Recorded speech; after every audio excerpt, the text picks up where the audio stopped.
Qu'est-ce que c'est que cette absence de marketing si ce n'est un marketing des plus aboutis, des plus ciselés, au point d'ailleurs qu'il en est l'expression même de la vision du créateur. You know you're never alone. All the birds in the trees, where they're singing your name. Well, I got something on my mind. Monique Valène, quelle est la définition de la marque? Le mot-clé que je mettrais avec marque, c'est reconnaissance. Et dans le double sens de reconnaissance, c'est-à-dire reconnaître quelqu'un parmi une multitude d'autres, donc reconnaître une marque dans un linéaire avec des concurrents, et reconnaître le client de cette marque en tant que client avec tous les bénéfices et les privilèges que ça lui attribue. Donc une reconnaissance physique et une reconnaissance personnelle. Donc j'aime bien ce double jeu de la marque qui n'est pas qu'un outil commercial, qui a aussi une portée symbolique et sociale.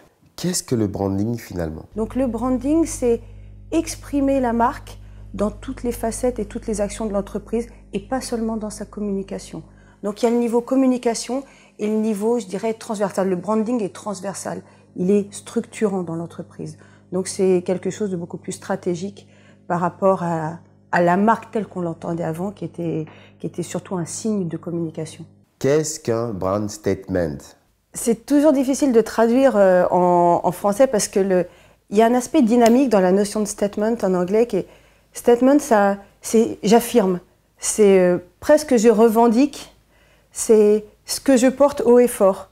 Donc à partir de là, si on associe les deux, c'est en une phrase, si la marque devait dire ce qu'elle revendique, qui elle est, ce qu'elle voudrait clamer haut et fort, c'est ça. Expliquez-nous votre concept de cloud branding. On pourrait nous reprocher d'avoir pondu un énième gros mot, et Dieu sait si nos métiers sont quand même légion en termes d'invention et de néologisme, et bien évidemment nous en avons commis un. On a pensé important d'arriver à symboliser au travers d'une notion qui soit à la fois une notion comprise en français mais aussi sur le plan anglo-saxon, qui montre cette tension qu'il y a finalement entre, ou cette logique plus exactement, qu'il y a entre le branding et le brand statement, ce dont Monique parlait tout à l'heure, c'est quelque chose d'extrêmement pur, d'extrêmement fondamental, d'extrêmement simple, qui porte la vision de l'entreprise au niveau le plus haut, et en faisant l'ellipse directement avec l'écosystème qu'elle est capable de mettre en place, au travers de l'intégralité des canaux, la totalité des produits, des services, des publics et des individus auxquels elle s'adresse, pour pouvoir, telle une molécule, évoluer dans un système, se transformer en fonction des besoins et augmenter finalement le degré de pertinence de communication des marques vis-à-vis de ses publics. Comment gérer son branding quand on est une marque de luxe?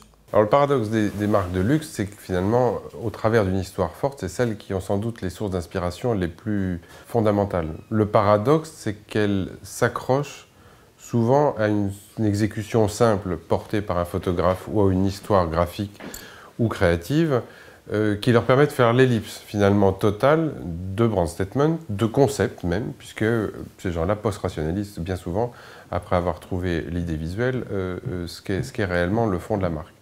Et puis la marque est tellement inspirée par une histoire qui est tellement ancrée, qui va de l'appartement de Mademoiselle pour Chanel, en passant par le canage pour Dior, etc. Et ces espèces d'éléments de code, une fois de plus, sont tellement présents qui finalement donnent une espèce d'estompe générale et permettent souvent à ces grandes marques de s'affranchir d'une vraie vision au-delà de celle qui est portée par l'histoire de la marque.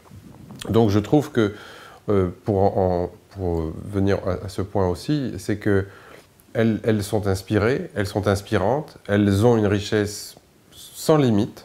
Et je crois que ce sont sans doute les marques chez lesquelles on peut parfois d'ailleurs même aller le plus loin en termes de produits, de services, d'étendue de gamme et de globalisation même sur un certain nombre de domaines. Mais paradoxalement, c'est celles qui s'affranchissent le plus souvent d'un vrai brand statement, d'un vrai travail sur le marketing de l'offre, puisqu'elles pensent que l'histoire porte tout. Et c'est sans doute un hiatus qu'elles auront besoin de corriger dans les années à venir, parce qu'elles continuent de s'internationaliser, qu'elles continuent de se développer sur des marchés qui parfois s'éloignent de leur cœur de métier. Et en cela, cette absence-là ou cette ellipse qui finalement était possible à une époque où ça restait, comme on dit, des maisons et pas tant des entreprises que ça, fait apparaître aujourd'hui une dilution chez certaines qui commence à être visible et je pense que beaucoup d'entre elles auront besoin dans les prochaines années d'avoir recours à des travaux de branding pour pouvoir gérer leur propre écosystème. Le cas Maison Martin Margiela, n'est-ce pas le paradoxe ultime d'un non-branding devenu lui-même branding? Il y a une maison des plus récentes, si on compare par rapport aux plus anciennes que sont effectivement les Chanel, les Hermès ou d'autres encore, c'est la maison Martin Margiela. Donc je trouve que c'est quelqu'un qui a rejoint les deux bouts en faisant de ce marketing une expression de sa vision et en décrétant qu'il n'y en a pas, c'est effectivement la meilleure façon de le commettre.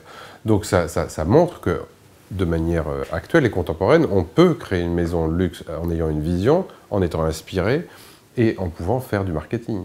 Deuxièmement, cette idée que le marketing est un gros mot qui salisse la création est une idée totalement imbécile au sens où les consommateurs, puisqu'on les appelait comme ça, mais nous préférons les appeler des individus, sont des gens rationnels, sensés, qui depuis longtemps ont vu, ont détecté le fait que l'on a surjoué la forme dans la création, on a surjoué la mise en scène dans les développements opérationnels pour pouvoir cacher cette absence de marketing.